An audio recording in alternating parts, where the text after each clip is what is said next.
Assalamualaikum warahmatullahi wabarakatuh. Kami dari kelompok protokol IEE 802.11AH dengan anggota kelompok Lisha Apriliani, kemudian Roy Khatul Rizkiyah, dan saya Kania Zalfa Waida dari mata kuliah Jaringan Komputer kelas A. Nah, di yang pertama kami akan menjelaskan mengenai apa itu definisi protokol. Protokol sendiri adalah sistem peraturan yang memungkinkan terjadinya hubungan, komunikasi, dan perpindahan data antara dua komputer atau lebih. Protokol merupakan bagian penting dalam proses pertukaran informasi, komunikasi, dan perpindahan data antar komputer yang mengatur proses pertukaran data antar komputer. Nah, teknologi protokol sendiri dapat diterapkan pada perangkat lunak, perangkat keras, atau kombinasi dari keduanya. Protokol sendiri sangat berhubungan dengan teknologi informasi dan tidak bisa lepas dari aktivitas internet. Protokol memegang peran yang cukup besar dalam perpindahan data di internet. Sebagai contoh itu orang yang mengirimkan email. Nah, seperti orang yang mengirimkan email itu, email dalam komputer bisa disebut dengan sebuah data. Sehingga email yang dikirimkan pada seseorang dari komputer satu ke komputer lainnya itu sebenarnya adalah proses pengiriman data. Nah, setiap orang mengirimkan email, pasti email kan akan melewati beberapa protokol. Nah, semua protokol harus dilalui agar email sendiri bisa keluar dan diterima komputer lain pada jaringan yang sama atau jaringan yang berbeda. Lanjut ke fungsi protokol. Fungsi protokol sendiri ada 4, yaitu addressing, resupply, times out, dan options. Yang pertama ada addressing. Addressing sendiri di mana header IP paket itu mengandung alamat yang memberikan identifikasi ke komputer pengirim dan ke penerima. Nah, router menggunakan informasi ini untuk menuntun setiap paket melewati network komunikasi dan menghubungkan antara komputer pengirim dan penerima. Yang kedua, resupply. Kegunaan internet protokol sendiri kan adalah memastikan pesan dipecah menjadi paket. Nah, hal ini dikarenakan sebagian besar pesan itu terlalu besar. Nah, harus dimasukkan ke dalam satu paket. Karena paket tidak dikirimkan dalam urutan yang benar. Nah, paket sendiri harus tersusun ulang saat tiba di penerima. Yang ketiga ada times out. Setiap IP paket kan mengandung self-destructive counter yang membatasi umur dari paket itu sendiri. Nah, jika paketnya sudah kadaluarsa, paket sendiri akan dihancurkan sehingga jaringan internet tidak mengalami overload dengan paket yang rusak. Yang terakhir ada options. IP atau alamat IP sendiri terdapat fitur tambahan yang mengizinkan komputer pengirim untuk memutuskan paket bagian mana yang didapat komputer penerima. Nah, untuk menemukan bagian yang diambil maka perlu ditambahkan keamanan pada paket. Kemudian lanjut ke network layer. Network layer sendiri merupakan layer OSI ketiga.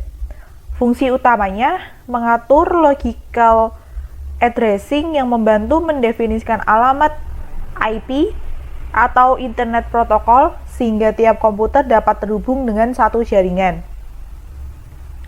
Nah, logical addressing sendiri adalah alamat tujuan kemana data akan dikirim. Alamat ini yang disebut dengan IP atau bisa kita sebutkan biasanya alamat IP atau internet protokol. Nah, network layer mendefinisikan yang pertama itu dia akan mendefinisikan alamat-alamat IP. Kemudian dia akan membuat header pada paket-paket. Terus melakukan routing, melalui internet working dengan menggunakan router dan switch. Terus yang terakhir itu datanya akan dikirim ke layer OSI kedua. Nah, pada lapisan network interface ini, paket data akan diberikan alamat perangkat keras dari perangkat antarmuka atau perangkat interface jaringan. Kemudian data akan dikirim melalui perangkat-perangkat keras jaringan seperti hub, switch, kabel, dan lain-lain. Nah, yang artinya suatu paket dapat dikirimkan melalui banyak perangkat dan router. Di mana peran dari MAC address-nya atau fungsi dari MAC address-nya adalah untuk mengirimkan paket antara satu router ke router lainnya. Saat paket akan dibubuhi MAC address oleh router, maka router akan bekerja juga pada segmen berikutnya.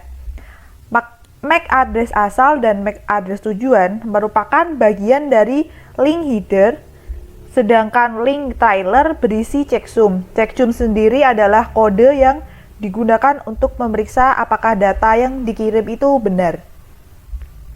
Kemudian untuk yang selanjutnya akan dilanjutkan oleh teman saya, Royhatul Miskiah. Sekian dari saya. Terima kasih. Selanjutnya, pembahasan akan dilanjutkan oleh saya, Royhatul Miskiah, mengenai protokol IEEE 802.11. Protokol IEEE 802.11 merupakan bagian dari rangkaian dasar rangkaian standar teknik jaringan area lokal atau LAN IEEE 802 yang menetapkan rangkaian protokol kontrol akses media atau MIC serta lapisan fisik PHY untuk mengimplementasikan komunikasi komputer jaringan area lokal di kabel atau LAN. Protokol IEEE 802.11 digunakan di sebagian besar jaringan rumah dan kantor untuk memungkinkan laptop, printer, smartphone, dan perangkat lain untuk dapat berkomunikasi satu sama lain serta mengakses internet tanpa menghubungkan kabel. Protokol ini menggunakan berbagai frekuensi, namun tidak terbatas pada pita frekuensi 2,4 GHz, 5 GHz, 6 GHz, dan 60 GHz. Meskipun spesifikasi IEEE 802.11 mencantumkan saluran yang mungkin digunakan, ketersediaan spektrum frekuensi radio yang diperbolehkan bervariasi secara signifikan menurut domain peraturannya. Kemudian, protokol ini biasanya digunakan bersama dengan protokol IEEE 802.2 dan dirancang untuk bekerja secara mulus dengan Ethernet serta sangat sering digunakan untuk membawa lalu lintas protokol internet. Dengan berbagai adanya perkembangan protokol IEEE 802.11, kami memilih protokol terbaru yakni protokol IEEE 802.11ah. Protokol IEEE 802.11ah merupakan sebuah protokol jaringan nirkabel yang diterbitkan pada tahun 2017 yang umumnya disebut dengan Wi-Fi Halo. Protokol ini menggunakan pita bebas lisensi 900 MHz untuk menyediakan jaringan Wi-Fi dengan jangkauan yang diperluas, dibandingkan dengan jaringan Wi-Fi konvensional yang beroperasi pada pita 2,4 GHz dan 5 GHz. Protokol ini juga mendapat manfaat dari konsumsi energi yang lebih rendah, memungkinkan pembuatan kelompok besar stasiun atau sensor yang bekerja sama untuk berbagai sinyal, mendukung konsep Internet of Things atau IoT, kemudian konsumsi daya protokol yang rendah bersaing dengan Bluetooth, dan memiliki manfaat tambahan dari kecepatan data yang lebih tinggi dan memiliki jangkauan yang lebih luas. Kemudian, manfaat dari protokol IEEE 802.11ah adalah yang pertama, menciptakan jaringan Wi-Fi jangkauan yang melampaui jaringan biasa di ruang 2,4 GHz dan 5 GHz, sehingga jangkauan jaringan lebih luas, membuatnya berguna untuk komunikasi di pedesaan dan membongkar lalu lintas menara telepon seluler. Yang kedua, memungkinkan stasiun nirkabel 802.11 tingkat rendah untuk digunakan dalam spektrum sub-GHz. Protokol tersebut merupakan salah satu teknologi IEEE 802.11 yang paling berbeda dari model LAN, khususnya yang menyakup media contention. Kemudian ada manfaat lain dari protokol 802.11ah, yakni meliputi yang pertama ada jangkauan jauh, di antaranya adalah pita frekuensi lebih rendah, kemudian simbol OFDM lebih panjang, serta skema modulasi dan pekodeannya lebih kuat. Yang kedua ada skalabilitas yang meliputi mendukung lebih dari 8.000 node, grouping, dan raw access. Kemudian yang ketiga ada efisien yang meliputi format yang berkurang, kemudian ada pertukaran efisiensi frank, serta mekanisme power saving yang disempurnakan. Perkenalkan, saya Lisha Apriliani dengan NIM 2406 011191 20016 akan melanjutkan presentasi dari teman saya. Baik, untuk bagian yang selanjutnya adalah aspek yang menonjol dari protokol 802.11AH yang dikelompokkan untuk meminimalkan perselisihan di media udara. Nah, beberapa aspek yang menonjol diantaranya adalah yang pertama, yaitu menggunakan relay untuk memperluas jangkauannya. Yang kedua, yaitu menggunakan sedikit daya berkat periode wake up atau sleep yang telah ditentukan, sehingga masih dapat mengirim data dengan kecepatan tinggi di bawah beberapa kondisi yang dinegosiasikan dan juga menggunakan antena sektoral. Yang ketiga yaitu menggunakan spesifikasi 802.11a atau G yang disampel turun untuk menyediakan 26 saluran.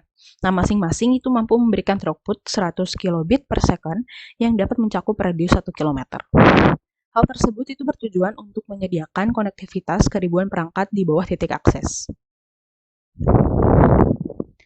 Yang selanjutnya adalah kecepatan data dari protokol IEEE 802.11AH itu mencapai 347 megabit per second. Dicapai hanya dengan maksimum 4 aliran spasial menggunakan satu saluran selebar 16 MHz. Berbagai skema modulasi dan tingkat pengkodean ditentukan oleh standar dan diwakili oleh nilai Index Modulation Encoding SIM atau MCS. GI atau guard interval itu berbanding dengan pengaturan waktu antar simbol. Misalnya kanal 2 MHz menggunakan FFT 64, diantaranya 56 subcarrier OFDM, 52 untuk data, dan 4 adalah nada pilot dengan memisahkan pembawa 31,25 kHz, 2 MHz atau 64, 32 mikrosecond. Nah, masing-masing subcarrier ini dapat berupa BPSK, QPSK, 16 QAM, 64 QAM, atau 256 QAM. Nah, total bandwidth adalah 2 MHz dengan bandwidth yang ditempati itu sebesar 1,78 MHz. Total durasi simbol adalah 36 atau 40 mikrodetik yang mencakup interval pelindung 4 atau 8 mikrodetik. Di sini terdapat contoh tabel modulasi dari skema pengkodean protokol 802.11 AH. Dapat kita lihat pada tabel ini yang mempengaruhi kecepatan data dalam megabit per second ada indeks MCS, kemudian ada arus spasial, ada jenis modulasi, tingkat pengkodean, dan juga saluran-saluran yang digunakan serta guard intervalnya. Sebagai contoh di sini, untuk indeks MCS 0, arus spasial 1, jenis modulasi BPSK, tingkat pengkodean setengah, untuk saluran 1 MHz dengan 8 mikrosecond GI kecepatannya adalah 0,3 megabit per second. Kemudian untuk 4 mikrosecond GI kecepatannya adalah 0,33 megabit per second. Untuk saluran 2 MHz dengan 8 mikrosecond GI kecepatannya adalah 0,65 megabit per second. Kemudian untuk 4 mikrosecond GI kecepatannya adalah 0,72 megabit per second. Lalu untuk saluran 4 MHz dengan 8 mikrosecond GI kecepatannya adalah 1,35 megabit per second. Dan untuk 4 mikrosecond GI kecepatannya adalah 1,5 megabit per second. Lalu untuk saluran 8 MHz dengan 8 mikrosecond GI kecepatannya adalah 2,93 MHz. Maksudnya 2,93 megabit per second. Lalu untuk 4 mikrosecond GI kecepatannya adalah 3,25 megabit per second. Yang terakhir untuk saluran 16 MHz dengan 8 mikrosecond GI kecepatannya adalah 5,85 megabit per second, dan untuk 4 mikrosecond GI kecepatannya adalah 6,5 megabit per second. Pada tabel ini dapat dilihat bahwa kecepatan data yang paling cepat itu berada pada jenis modulasi 256 QAM dengan tingkat pengkodean 3/4, arus spasial 3, dan juga indeks MCS-nya adalah 8. Kecepatan datanya yaitu sebesar 234 megabit per second. Bagian terakhir adalah kesimpulan dari materi ini. Jadi protokol itu merupakan bagian penting dalam proses pertukaran informasi, komunikasi, dan perpindahan data antar komputer yang mengatur proses pertukaran data antar komputer. Nah, salah satu jenis protokol layer OSI adalah network layer yang merupakan layer OSI ketiga. Fungsi utama dari network layer adalah untuk mengatur logical addressing yang membantu mendefinisikan alamat IP atau Internet Protokol sehingga tiap komputer itu dapat terhubung dengan satu jaringan. Contoh dari protokol network layer MAC adalah IEEE 802.11ah yang merupakan sebuah protokol jaringan nirkabel yang diterbitkan pada tahun 2017 yang umumnya disebut dengan Wi-Fi Hello. Protokol ini menggunakan pita bebas lisensi 900 MHz untuk menyediakan jaringan Wi-Fi dengan jangkauan yang diperluas, dibandingkan dengan jaringan Wi-Fi konvensional yang beroperasi pada pita 2,4 GHz dan 5 GHz. Protokol ini juga mendapat manfaat dari konsumsi energi yang lebih rendah, memungkinkan pembuatan kelompok besar stasiun atau sensor yang bekerja sama untuk berbagi sinyal, dan mendukung konsep Internet of Things atau IoT. Konsep daya protokol yang rendah bersaing dengan Bluetooth dan memiliki manfaat tambahan dari kecepatan data yang lebih tinggi dan juga jangkauan yang lebih luas. Baik, sekian presentasi dari kelompok kami. Kurang lebihnya mohon maaf. Wassalamualaikum warahmatullahi wabarakatuh.